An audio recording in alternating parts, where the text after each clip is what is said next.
ಬೆಂಗಳೂರಿನಲ್ಲಿ 40ಕ್ಕೂ ಹೆಚ್ಚು ಶಾಲೆಗಳಿಗೆ ಬಾಂಬ್ ಬೆದರಿಕೆ, ಆತಂಕದಲ್ಲಿ ಮಕ್ಕಳನ್ನು ಕರೆತಂದ ಪೋಷಕರು, ಪೊಲೀಸರಿಂದ ಪರಿಶೀಲನೆ.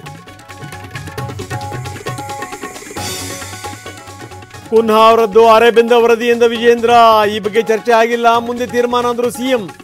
ಇಂದು ಕೋರ್ಟ್ನಲ್ಲಿ ಕಾಲ್ತುಳಿತ ವಿಚಾರಣೆ. ಬಿ ಖಾತೆದಾರರಿಗೂ ಸರ್ಕಾರದ ಗುಡ್ ನ್ಯೂಸ್, ಎ ಖಾತೆಯಂತೆ ಅಧಿಕೃತ ಮಾನ್ಯತೆಗೆ ಪ್ಲಾನ್. ಸಂಪುಟ ಸಭೆಯ ನಿರ್ಣಯಕ್ಕೆ ಬೆಂಗಳೂರಿಗರು ಖುಷ್. ನೋಟಿಸ್ ಕೊಟ್ಟಿದ್ದಾರೆ, ವಿಚಾರಣೆಗೆ ಹಾಜರಾಗಲೇಬೇಕು. ದೂರು ಕೊಟ್ಟಿದ್ದಕ್ಕೆ ಭೈರ್ತಿ ಹೆಸರು ಸೇರಿಸಿದ್ದಾರೆ. ಬೆಂಗಳೂರಿನಲ್ಲಿ ಪರಮೇಶ್ವರ್ ಸ್ಪಷ್ಟನೆ. ಚಾಲಕ ಕಂಡಕ್ಟರ್ ಜಗಳಕ್ಕೆ ಹೋಯ್ತಾ ಮಹಿಳೆಯ ಪ್ರಾಣ. ಬೆಂಗಳೂರಿನಲ್ಲಿ ಬಿಎಂಟಿಸಿ ಬಸ್ಗೆ ಬಲಿ, 4 ಸ್ಥಿತಿ ಗಂಭೀರ. ಆಗ ಬರಿಗೈ ದಾಸ, 6 ವರ್ಷಗಳಲ್ಲಿ ಕೋಟಿ ಒಡೆಯ, ಮನೆಯಲ್ಲೇ ಬಾರ್ ಬಂಕರ್ ನಿರ್ಮಾಣ. ಮಂಗಳೂರು ವಂಚಕನ ರಂಗೀನ್ ಇತಿಹಾಸ.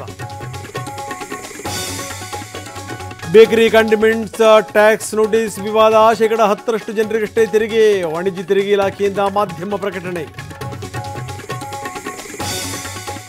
ಥಾಯ್ಲೆಂಡ್ನಲ್ಲಿ ಕೊಲೆ ಆರೋಪಿ ದರ್ಶನ್ ಪಾರ್ಟಿ, ಕ್ರೂಸ್ ಓಡಿಸಿ ಟೈಮ್ ಪಾಸ್.